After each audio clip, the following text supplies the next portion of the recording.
Hey guys, welcome back to Debika Simple Life. আমি এসেছি এখন রামবাগানের একটা মাঠে, যেখানে শারহুল নামে একটা উৎসব পালিত হচ্ছে। সোনাইয়ের এক বান্ধবী অঞ্জলি ও আমাদেরকে ডেকেছিল, তাই ওদের উৎসবে আমরা সামিল হয়েছি।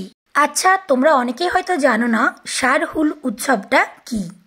আদিবাসীরা শাল গাছকে পুজো করে, বিশ্বাস করে যে এইগুলো শারনামায়ের আবাসস্থল, যিনি প্রাকৃতিক দুর্যোগ থেকে গ্রামগুলিকে রক্ষা করেন।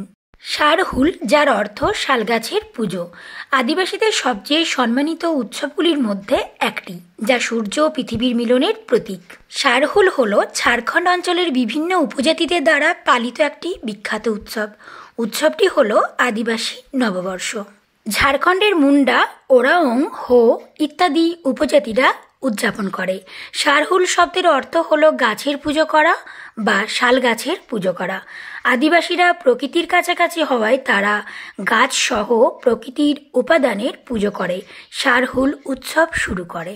এই যে তোমরা মাঠটা দেখছো, এটা হচ্ছে রামবাগানের একটা মাঠ, আর এই মাঠে কিন্তু এইসব উৎসবগুলি পালিত হয়। আমাদের বাড়ির থেকে খুব সামনেই, এমনকি আমাদের বাড়ির ছাদের থেকেও কিন্তু এই মাঠটাকে দেখা যায়। এই উৎসব উপলক্ষে কিন্তু চারিদিকে অনেক দোকানদানি বসানো হয়েছে, যেমন আইসক্রিম, ফুচকা, এগরোল, সমস্ত কিছু দোকান কিন্তু এখানে বসানো হয়েছে। গতকাল এই উৎসবটি হয়েছে 10 এপ্রিল 2025। আচ্ছা, তোমরা রানীগঞ্জ থেকে কে কে এসেছিলে এই উৎসবে? কে কে সামিল হয়েছিলে এই উৎসবে?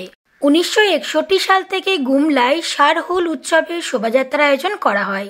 এর আগে এমন মিছিলের আয়োজন করা হতো না। মানুষজন শুধু সারণীস্থলের কাছে নাচ করত। শহরাঞ্চলে মধ্যবিত্ত উপজাতীয় কর্মীরা আঞ্চলিক পরিচিতি চিহ্নিত করার জন্য প্রাকৃতিক উৎসব শারহুলকে নতুনভাবে উদ্ভাবন করেছে।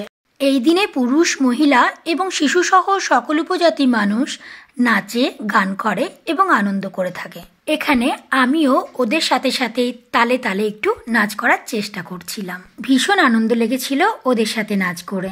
তোমরা কখনো কি এই উৎসবে সামিল হয়েছ? যদি না হয়ে থাকো তাহলে এই উৎসবে একবার অংশগ্রহণ করে দেখো, আশা করছি তোমাদের ভীষণ ভালো লাগবে। শারহুল বসন্তকালে চৈত্র বা হিন্দু ক্যালেন্ডারের প্রথম মাসের তৃতীয় চাঁদ তিথিতে পালিত হয়। শারহুল উৎসব হলো নাগপুরি নাম। নাগপুরিতে সার বা সারাই দ্বারা শাল গাছকে বোঝায় এবং হুল মানে সম্মিলিত ভাবে। হুল দ্বারা উদ্যানও বোঝানো হয়। এই উৎসব শালের মাধ্যমে প্রাকৃতিক উদযাপনের প্রতীক। অনেক কিছু অজানা তথ্য তোমাদের সামনে তুলে ধরলাম। তোমাদের কেমন লাগলো ভিডিওটা জানাতে একদমই ভুলো না। তোমরা সবাই খুব খুব ভালো থেকো এবং সুস্থ থেকো। দেখা হবে পরের ভিডিওতে তোমাদের সাথে আবারও। চলো তাহলে, টাটা, বাই বাই।